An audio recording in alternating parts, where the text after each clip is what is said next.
Paper 2 এর যে criticism part সেটার যে বি নাম্বারটা আলেকজান্ডার পোপের এসে অ্যান এসে অন ক্রিটিসিজম নিয়ে আলোচনা করব। তো চলো আলোচনা শুরু করা যাক। এবং যদি আমার ভিডিও এবং আমার পড়ানো ভালো লাগে তো অবশ্যই লাইক, সাবস্ক্রাইব অ্যান্ড শেয়ার করবে এবং বন্ধুদের সাথে শেয়ার করে তাদেরকেও জানার সুযোগ দেবে। তো চলো ডিসকাশন শুরু করা যাক। তো আলেকজান্ডার পোপ তিনি একজন ইংলিশ পোয়েট ছিলেন। তিনি এনলাইটমেন্ট এরা থেকে বিলং করেন এবং তিনি অগাস্টান এজের পোয়েট ছিলেন এবং তিনি তার যে স্যাটায়ার তার জন্য খুবই ফেমাস ছিলেন।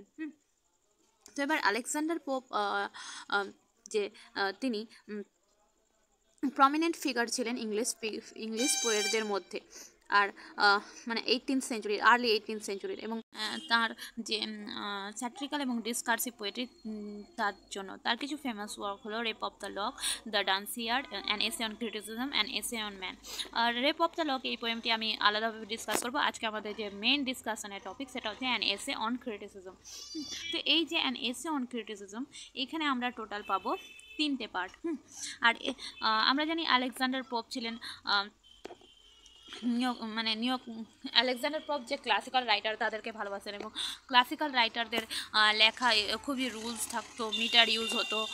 টেম্পোরারি যে রাইটারগুলো ছিল তাদেরকে ওই ক্লাসিক্যাল রাইটারদের লেখা ফলো করতে বলতেন। এবং এই যে অ্যান এসে অফ ক্রিটিসিজম এটি 3টি পার্টে বিভক্ত এবং পাবলিশড হয়েছিল 1711-এ। আর এটি লেখা হয়েছিল হিরোইক কাপলেটস হচ্ছে যে যেখানে আয়াম্বিক পেন্টামিটার থাকবে, মানে 10টা সিলেবল থাকবে বা 5টা ফিট থাকবে একটা লাইনে।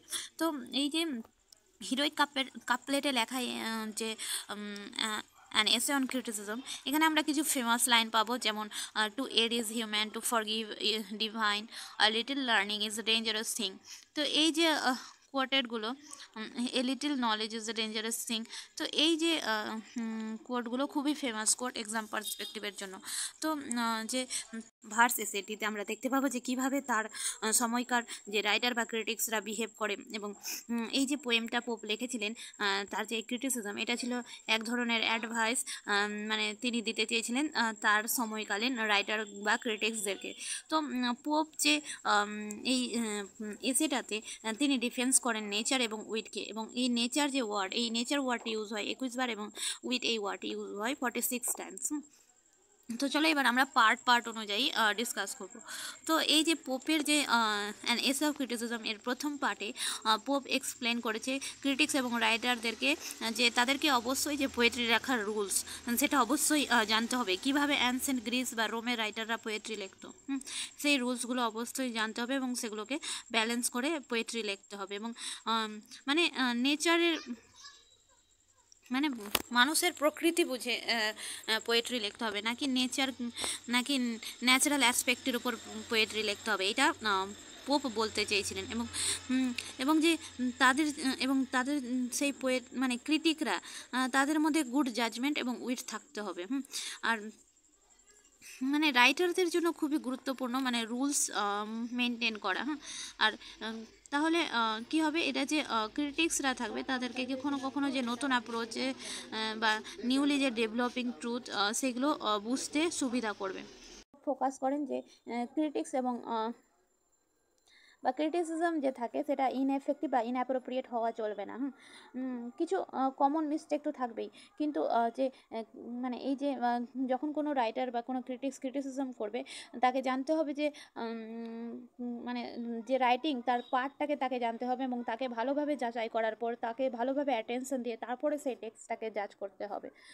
এবং শুধুমাত্র এই না যে কিছু কোয়ালিটি দেখে একটা পোয়েমকে খারাপভাবে জাজ করে দিলাম, না, তার যে কেন তাকে জাজ করছি, তার জাজ করাটা, সেই পোয়েট্রিটাকে জাজ করা ঠিক হচ্ছে কিনা, এইসব পয়েন্ট অফ ভিউ দিয়ে একটা ক্রিটিসিজম করা উচিত। এবং পার্ট 3-তে আমরা জানতে পাবো যে কীভাবে তিনি বলছেন যে একটা ক্রিটিককে অবশ্যই ক্রিটিকের মধ্যে ইন্টেগ্রিটি থাকতে হবে, মানে সত্যতা থাকতে হবে, হিউমিলিটি থাকতে হবে, মানে ভদ্রতা থাকতে হবে এবং কারেজ, সাহস থাকতে হবে, নাহলে একটা ক্রিটিককে কখনোই আইডল ক্রিটিক বলা যাবে না। আর এই পার্টে তিনি একদম এই পার্টটা খুবই পজিটিভ পার্ট এবং এনকারেজিং, কারণ এখানে তিনি বলেন যে অ্যানসেন্ট গ্রিক এবং রোমান রাইটাররা যেভাবে লিখতো পোয়েট্রি, সেইভাবেই যে কন্টেম্পোরারি রাইটার তাদেরকেও পোয়েট্রি লেখা উচিত।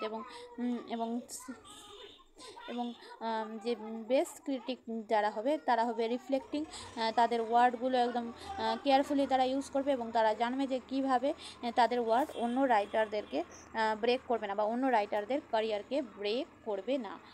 তো এই ধরনের যে আলোচনাগুলো আলেকজান্ডার পোপ তার তিনটি পার্টে আলোচনা করেছিলেন। এবার যে এই যে পোপ আরও বলেছিলেন যে ট্রু ইজ হচ্ছে মানে ট্রু ইজ যে রাইটিংয়ের সেটা আছে আর্ট, মানে একটা আর্ট কখন আমরা একটা রাইটিং কখন আমরা লিখতে পারবো, রাইটিং কখনো মানে বাই চান্স লেখা হয় না বা পোয়েট্রি বাই চান্স লেখা যায় না। তার জন্য অবশ্যই আমাদের ইন্টেলেক্ট থাকতে হবে, নলেজ থাকতে হবে। মানে নাচ করাটা যতটা সহজ, পোয়েট্রি বা আর্ট লেখাটা ততটা সহজ নয়। এবং তিনি আরও বলেন যে বেশি জানার চেয়ে অল্প জানা খুবই ডেঞ্জারাস। তাই আমাদেরকে কী করতে হবে, মানে জেনে তারপরে কোনো টেক্সটকে অবশ্যই জাজ করতে হবে, না জেনে কোনো টেক্সটকে ক্রিটিসাইজ করা যাবে না।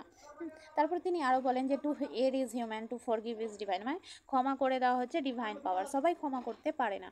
তো এটাই তিনি বলেছিলেন। আর এখানকার কিছু ফেমাস লাইন আছে, অবশ্যই তোমরা দেখবে। থ্যাংক ইউ, ভালো লাগলে লাইক, সাবস্ক্রাইব অ্যান্ড শেয়ার করবে।